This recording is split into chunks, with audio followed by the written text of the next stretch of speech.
नमस्कार। मेरे इस YouTube चैनल पर आप सभी का हार्दिक स्वागत है, अभिनंदन है। आज मैं आपको ब्लड रक्त के बारे में बताऊंगी, जो कि बहुत ही इम्पोर्टेंट है आपके एग्जामिनेशन पॉइंट ऑफ व्यू से। चाहे कोई भी एग्जामिनेशन आप देने जा रहे हैं, कोई भी कॉम्पिटिटिव परीक्षा देने जा रहे हैं, तो रक्त से संबंधित कई प्रश्न आते हैं। जैसे मैं आपको बताऊं, पहला प्रश्न ये हो सकता है कि रक्त चिपचिपा क्यों होता है। ये प्रश्न आ सकते हैं कि रक्त चिपचिपा क्यों होता है। अब आप ढूंढोगे कि प्रश्न का उत्तर क्या है, मैं इसी में बताऊंगी आपको। फिर रक्त किस प्रकार से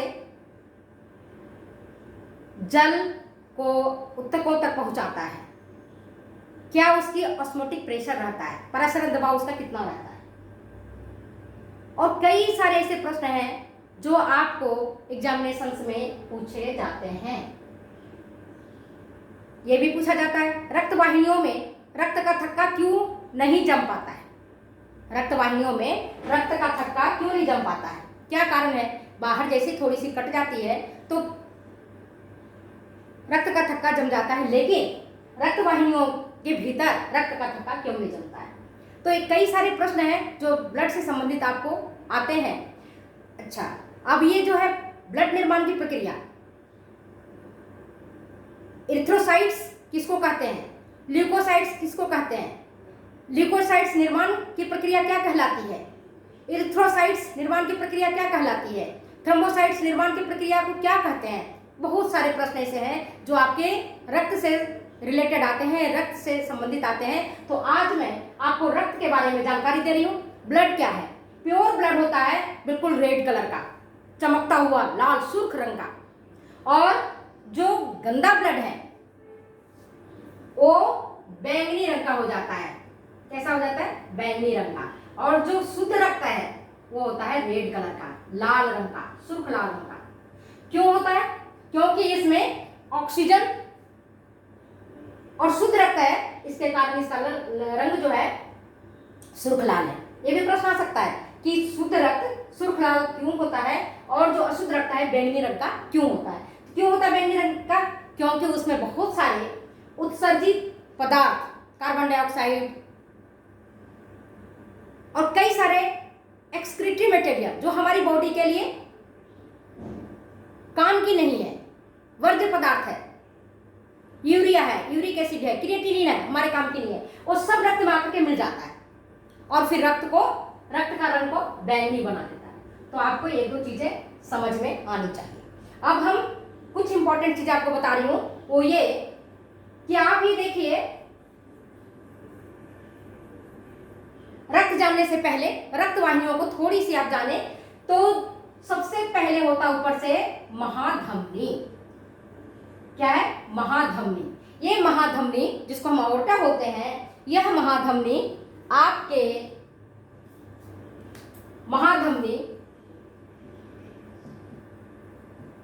जिसको आप अंग्रेजी में अओर्टा बोलते हो, ये अओर्टा जो बहुत मोटी ट्रंक होता है, शाखा प्रकार का होता है, मोटा होता है, या फिर छोटी और पतली शाखा में बट जाता है, जिसको हम कहते हैं धमनी। क्या बोलते हैं इसको, हम बोलते हैं इसको हम धमनी। और ये धमनी वापिस छोटी छोटी और पतली बारीक वाहिनियों में बट जाते हैं, वाहिकाओं में बट जाते हैं, नलियों में बट जाते हैं। आप कुछ भी कह सकते हो, वाहिनी कह सकते हो, वाहिकाएं बोल सकते हो, नलियां बोल सकते हो। तो ये बढ़ जाते हैं, जिसको हम कहते हैं धमनिकाएं। क्या बोलते हैं इसको, धमनिकाएं, आर्टेरियोल्स। ये कहलाता है आर्टेरियोल्स। और ये धमनिकाएं वापिस बिल्कुल अपने जो बाल है, केस जैसी संरचना बना लेती है। इतनी छोटी छोटी हो जाती है, इतनी छोटी छोटी टूट जाती है, और टूटने के बाद इतनी छोटी विभक्त हो जाती है, इतनी छोटी बारीक वाहिकाओं में विभक्त हो जाती है, जिसको हम कहते हैं केशिकाएं। क्या कहते हैं इसको हम, केशिकाएं। तो कोशिकाएं और केशिकाओं में अंतर है। कोशिकाएं होता है सेल, और केशिकाएं जिसको हम कहते हैं कैपिलरीज। क्या बोलते हैं इसको हम, कैपिलरीज, केशिकाएं बोलते हैं। ये केशिकाएं जहां खत्म होती हैं धमनी की, और वहीं से आपके वेन्स की केशिकाएं प्रारंभ होती हैं। और जो कोशिका है, कोशिकाओं में इन केशिकाओं का बहुत घना जाल बिछा हुआ रहता है और यहीं पर इन केशिकाओं के भीतर बहुत बारीक बारीक छिद्र होते हैं जिनसे कार्बन डाइऑक्साइड और ऑक्सीजन का लेन देन होते रहता है। वर्ज्य पदार्थ जो है वो ये केशिकाएं छोड़ देती हैं और जो दूसरी है वेन्स वाली उसको ले लेती हैं। छोड़ेगी कौन सी? आर्टरीज वाली केशिकाएं ऑक्सीजन को छोड़ देती हैं, हार्मोन्स को छोड़ देती हैं, एंजाइम्स को छोड़ देती हैं जहां जरूरत होती है। और जो वेन्स की कोशिकाएं जो वर्ज्य पदार्थ है, कार्बन डाइऑक्साइड है, यूरिया है, यूरिक एसिड है और जो हमारी बॉडी के लिए हार्मफुल है, टॉक्सिन है, उन सबको ये ले लेता है और फिर पहुंचा देता है कहाँ? वेन्स में। कहाँ पहुंचा देगा? मोटी नली उसकी कहते हैं वेन्स। वेन से पहनाता है वेन्यू। जैसे मैंने अभी आपको बताया कि महाधमनी जो है वह बनाता है क्या? पहले आर्टरी, धमनी, जैसे महाधमनी है, मैं आपको बताती हूँ। ये देखिए महाधमनी है। महाधमनी कैसे बनता है? धमनी कहलाता है, इसकी और इससे छोटा और हो जाता है तो धमनिकाएं कहलाता है और ये धमनिकाएं और भी छोटी होती हैं तो कहलाती हैं आर्टेरियोल्स। क्या कहलाती हैं? आर्टेरियोल्स। ठीक है। अब ये देखिए इसी तरह से जो सिरा होती है तो उसको कहते हैं मोटी सिरा को वेना का भाग। ठीक है। और उसके बाद बनता है वेन्स जो कहती है सिराएं। इसके बाद बनता है वेन्यूल्स, सबसे छोटी पतली और इससे भी छोटी जब बन जाती है तो कहलाती है कैपिलरीज। तो जहां कैपिलरीज एक दूसरे में आकर के मिलती हैं धमनी की और सिराओं की, वहीं पर जो पोषक पदार्थ है उनके लेन देन होता है। तो आपको समझ में आ गया होगा कि हमारा रक्त हमारे जीवन के लिए कितना आवश्यक है। रक्त क्या करता है आप सब जानते हो। एक ह्यूमन बॉडी जो मेल है उसके बॉडी में 6 to 7 मिलीलीटर ब्लड उसके जो बॉडी पार्ट है उसका 1/15वां भाग उसके पास ब्लड होता है। मिलीलीटर नहीं, लीटर में होगा। मान लो किसी व्यक्ति का वजन है 75 किलोग्राम तो 1/15 कितना हो गया? 75 को डिवाइड करोगे आप 15 से तो 5 लीटर तक ब्लड एक स्वस्थ व्यक्ति के बॉडी में रहता है। लगभग 1/15वां भाग जितना उसका वजन है उतना उसके बॉडी में ब्लड होता है मिलीलीटर। लेडीज में थोड़ी कम होती है क्योंकि उसकी वजन भी कम होती है और पुरुष में ज्यादा वजन होता है तो ब्लड की भी मात्रा ज्यादा होती है। अब ये देखो ब्लड क्या करता है, मैंने आपको पहले बताया। ब्लड क्या करेगा? ऑक्सीजन जो जीवनावश्यक है उनको ये कहां पहुंचाता है? लंग्स में। लंग्स जो हमारा है ये इस लंग्स में ऑक्सीजन को ये धमनी ही पहुंचाने का काम करता है। और लंग्स में जब ऑक्सीजन ले गया तो यहीं पर आपको पहले भी मैंने बताया वेन्स है, वो वेन्स और जो अपने साथ लाई हुए चीजें हैं ब्लड में कार्बन डाइऑक्साइड, यूरिया, यूरिक अम्ल, क्रिएटिनिन और जो कुछ भी है वो सब मिल जाता है और जो जहां जिसकी जरूरत है वहां उसको छोड़ देता है। जो मान लो किडनी में छोड़ना हो किडनी में छोड़ देगा, जो लंग्स में छोड़ना हो वहां लंग्स में छोड़ देगा। लंग्स में कार्बन डाइऑक्साइड को, जल वाष्प को, वाटर को छोड़ देगा और फिर ये वहां से शुद्ध रक्त को लेकर के पहुंच जाएगा हार्ट में और इस तरह से यह ऑक्सीजन पहुंचाने का काम करता है। दूसरा इसका क्या ब्लड का फंक्शन है? ट्रांसपोर्टेशन करता है। किसका? एंजाइम्स का। एंजाइम्स का जितने भी प्रकार के एंजाइम्स हैं जो हमारे स्मॉल इंटेस्टाइन के विलाई के द्वारा एब्जॉर्ब किए गए हैं उसको टारगेट ऑर्गन तक पहुंचाता है कौन? रक्त। वो जो भी हमारे पोषक तत्व हैं, मोनोसेकेराइड है, फैटी एसिड्स है, ग्लिसरॉल है, उन सबको ये अपने में रख लेता है और उनको पहुंचाता है टारगेट ऑर्गन्स तक। इसी प्रकार से एंजाइम्स को भी, जितने प्रकार के एंजाइम्स हैं, चाहे वो कार्बोहाइड्रेट के पचाने वाले हो, चाहे फैट को पचाने वाले हो, चाहे प्रोटीन के पचाने वाले हो, वो भी एंजाइम्स ब्लड में आकर के मिलते हैं और फिर ये वर्क करते हैं। तो किसका ट्रांसपोर्टेशन कर रहा है?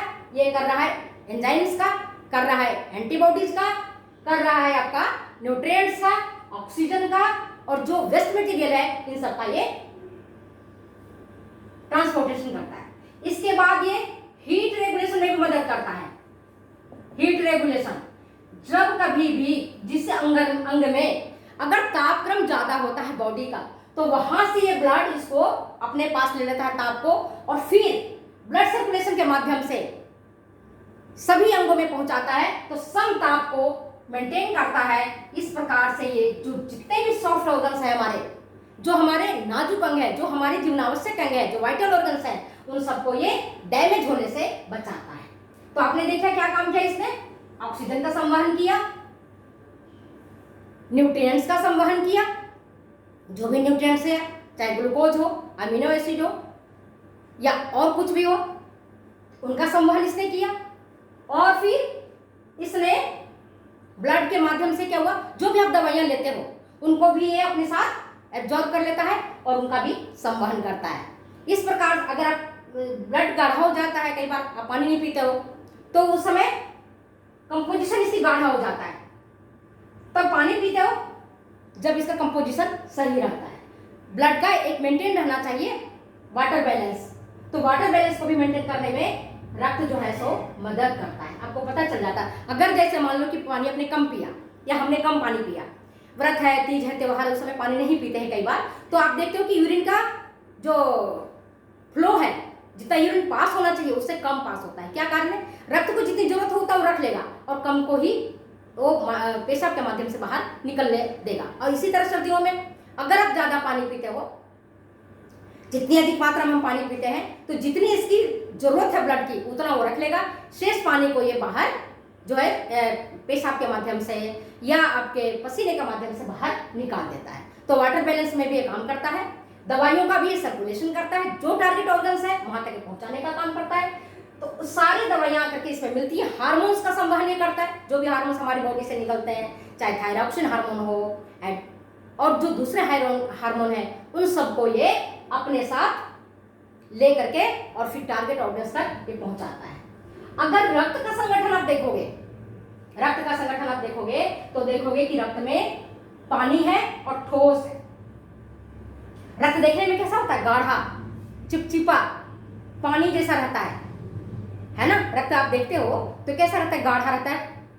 लेकिन उसमें पानी की जो मात्रा होती है, जिसको हम प्लाज्मा प्रोटीन्स कहते हैं और कई बार इसको प्लाज्मा बोलते हैं, ये होता है 55%। और ब्लड कॉर्पस्कल्स होता है, जिसको हम रक्त कणिकाएं कहते हैं, ये रक्त कणिकाएं कहलाती हैं। और कई जगहों में आपको रक्त कोशिकाएं भी कहने को मिलता है देखने को। तो ब्लड कॉर्पस्कल्स को हम रक्त कणिकाएं भी बोलते हैं, रक्त कोशिकाएं भी बोलते हैं। ये ठोस होते हैं। तो 55% ये हुआ और 45% एक का ब्लड कॉर्पस्कल्स होता है, जिसमें आरबीसी, लाल रक्त कणिकाएं, डब्ल्यूबीसी, श्वेत रक्त कणिकाएं और होता ब्लड प्लेटलेट्स। नाम सुना होगा भी आपने प्लेटलेट्स का। जब डेंगू वगैरह कोई बीमारी हो जाती है तो प्लेटलेट्स की संख्या कम हो जाती है। आरबीसी, लाल रक्त कणिकाएं या लाल रक्त कोशिकाएं इसको कहते हैं। डब्ल्यूबीसी, श्वेत रक्त कणिकाएं, श्वेत रक्त कोशिकाएं कहते हैं। और है ब्लड प्लेटलेट्स। अब ये प्लाज्मा का संगठन अगर आप देखते हो तो प्लाज्मा के संगठन में देखते हैं कि जल इसमें है 91 to 92%, 91 से 92% तक इसमें पानी रहता है। और ठोस इसमें है 8 से 9%। जल कितना है? 91 से 92% और ठोस है 8 से 9%। और ठोस में क्या है? क्या क्या ठोस में है? तो ठोस में क्या होता है? हमारा है प्लाज्मा प्रोटीन्स 7%, इसमें लगभग 7% तक प्लाज्मा प्रोटीन्स होते हैं। और इसके बाद कुछ होते हैं इसमें ऑर्गेनिक मटेरियल्स और कुछ होते हैं इनऑर्गेनिक मटेरियल्स। प्लाज्मा प्रोटीन्स में कौन से होंगे?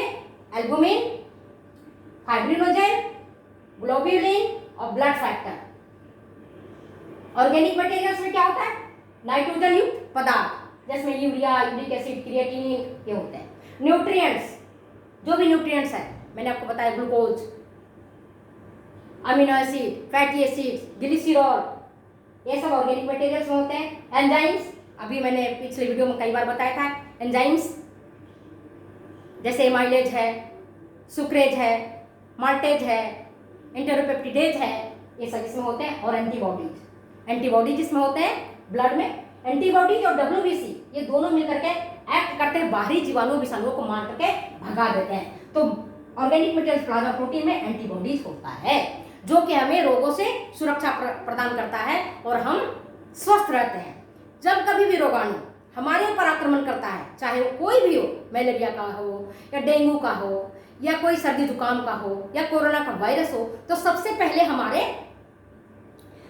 रक्त में उपस्थित जो एंटीबॉडीज है और ये जो WBC है, ये दोनों मिलकर के बाहरी जो आए हुए वायरस बैक्टीरिया उनके बीच में इनकी युद्ध चलता है, संघर्ष चलता है। अब ये देखिए, अगर ये जीत जाते हैं, उनको मार के भगा देते हैं, खा जाते हैं, तब तो हम बीमार नहीं पड़ते हैं। और अगर एंटीबॉडीज और WBC अगर ये हार जाते हैं, थक जाते हैं और ये डैमेज हो जाते हैं, तब हम बीमार पड़ जाते हैं और हमें बीमारी का लक्षण देखने को मिलता है। तो इसमें क्या होता है, एंटीबॉडीज होता है। इसके बाद इसमें इनऑर्गेनिक मटेरियल्स भी होता है। इनऑर्गेनिक मटेरियल्स में कॉपर, सोडियम, पोटेशियम, मैग्नीशियम, लोहा और जिंक, और इनके होते हैं क्लोराइड, आयोडाइड और फास्फेट। ये आपके इनऑर्गेनिक मटेरियल में इसमें उपस्थित होते हैं।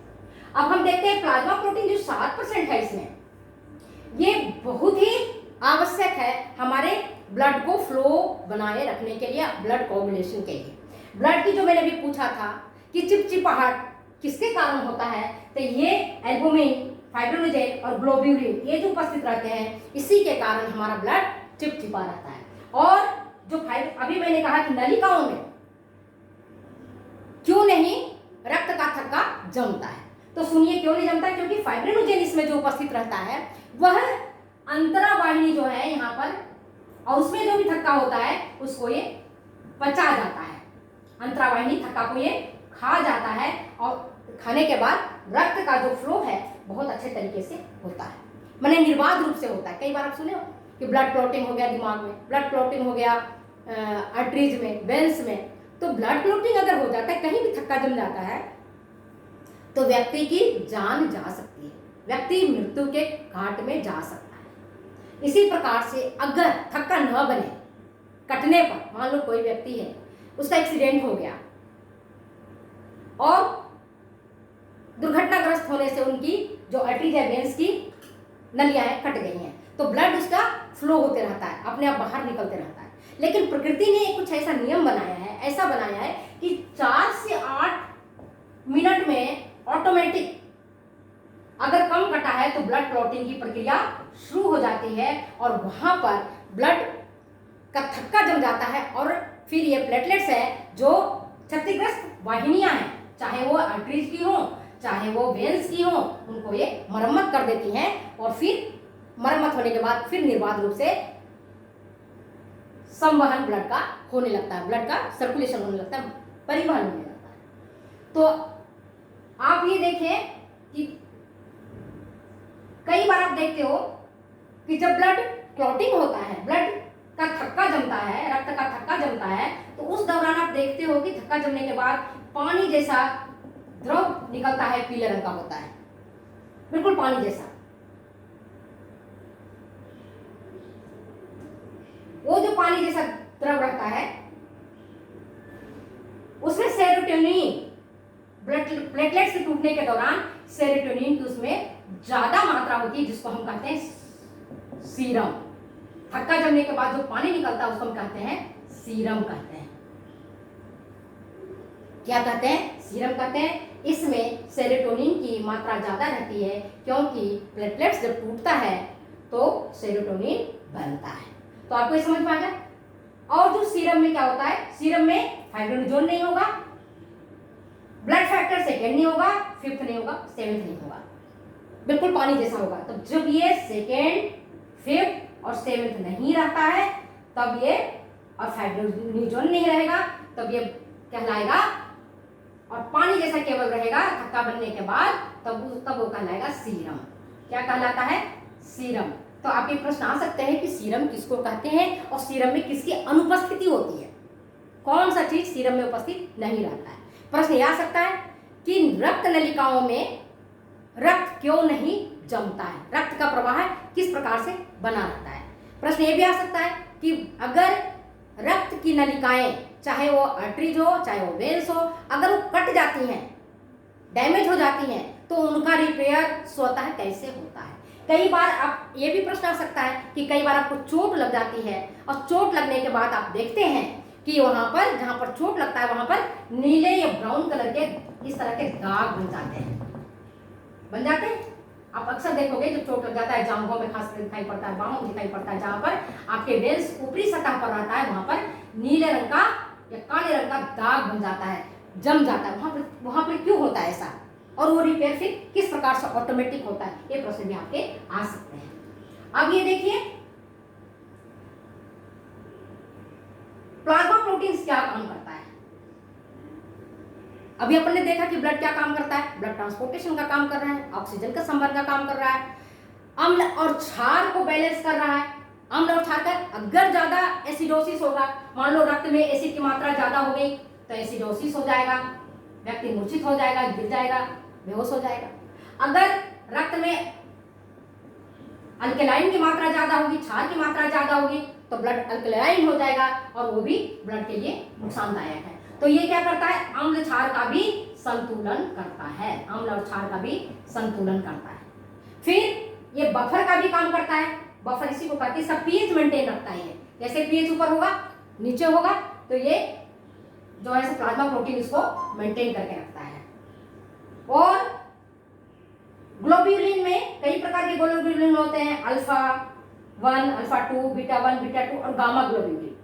इसमें गामा ग्लोब्यूलिन बहुत महत्वपूर्ण है और गामा ग्लोब्यूलिन ही इम्यूनिटी पावर को बढ़ाता है। ये इसमें ही क्षमता होती है इम्यूनिटी पावर को बढ़ाने में। गामा ग्लोब्यूलिन कौन काम करता है इसमें, गामा ग्लोब्यूलिन आपकी इम्यूनिटी पावर को बढ़ाने का काम करता है। तो इस किस में है, ये प्लाज्मा प्रोटीन्स में। तो प्लाज्मा प्रोटीन के क्या काम हुए, आपने देखा ऑस्मोटिक प्रेशर को मेंटेन करता है। ऑस्मोटिक प्रेशर को ये मेंटेन करता है और फिर इसी के कारण रक्त से ऊतकों में कितनी मात्रा ऊतकों को चाहिए जल की, उतना ही ये उनको देता है, अन्यथा ज्यादा नहीं देगा। ज्यादा देगा तो फिर क्या होगा, एक तरह की बीमारी हो जाएगी जो मैं अभी नहीं बताऊंगी, बाद में बताऊंगी। तो आपने देखा कि ब्लड हमारे लिए बहुत इंपॉर्टेंट है। अगर ब्लड ज्यादा निकल जाता है तो हमारी डेथ हो जाएगी। इसी प्रकार से रक्त निर्माण की प्रक्रिया, सभी प्रकार की रक्त निर्माण प्रक्रिया हीमोपायोसिस कहलाती है। आरबीसी के निर्माण प्रक्रिया इरिथ्रोपायोसिस कहलाती है। डब्ल्यूबीसी के निर्माण प्रक्रिया ल्यूकोपायोसिस कहलाएगी और प्लेटलेट्स की निर्माण प्रक्रिया थ्रोम्बोपायोसिस कहलाती है, थ्रोम्बिन की। तो ये आपने देखा आरबीसी की जो मात्रा होती है डब्ल्यूबीसी की तुलना में ज्यादा होती है। और मैं नेक्स्ट चैप्टर में बताऊंगी, आपको बताऊंगी। आज मैंने केवल आपको ब्लड और ब्लड में जो प्लाज्मा प्रोटीन्स है और प्लाज्मा प्रोटीन्स के क्या काम है वो मैंने बताया। एल्बुमिन, फाइब्रिनोजेन, ग्लोब्यूलिन, ये सारे इसमें प्रोटीन होते हैं। और जो एल्बुमिन, फाइब्रिनोजेन, ग्लोब्यूलिन है यही रक्त को के विस्कोसिटी को मेंटेन किए रखता है। नहीं तो रक्त क्या, ज्यादा पानी पिएंगे तो रक्त बहुत पतला हो जाता है, या रक्त बहुत, अगर पानी की मात्रा कम रहेगा तो रक्त बहुत गाढ़ा हो जाएगा। तो इसको मेंटेन करने का काम क्या कौन करता है, ये एल्बुमिन करता है और फाइब्रिनोजेन करता है ग्लोब्यूलिन। तो ये रक्त को, रक्त के जो विस्कोसिटी है उसको ये मेंटेन करता है। ऑर्गेनिक मटेरियल्स, इसमें नाइट्रोजन युक्त urea, uric acid, creatinine, nutrients जो विभिन्न प्रकार के हैं जिसमें विटामिन है। इस प्लाज्मा प्रोटीन में विटामिनों को और कई दूसरे खनिज लवणों को जोड़ने की क्षमता रखता है और इस तरह से संवहन में मदद करता है। तो आज मैंने आपको ब्लड के बारे में बताया। कई बार आप लोग पूछते हो कि मैडम आपकी पूरी वीडियो नहीं आती, तो आप देखेंगे, आप जैसे ही टाइप करेंगे डॉक्टर वृंदा सिंह, आप इनको टाइप करोगे आपको वीडियो मिल जाएगी। और फिर मैंने डाला हुआ है कमेंट बॉक्स में, और फिर मैं डाल दूंगी इसका चैनल क्या है तो आपको मिल जाएगा। Thank you. अगर ये वीडियो आपको अच्छी लगती है तो प्लीज़ शेयर करें, कमेंट करें, सब्सक्राइब करें। फिर मिलते हैं अगले वीडियो में अगले एपिसोड के साथ, तब बताऊंगी मैं ब्लड के आगे वाले पार्ट के बारे में। Thank you.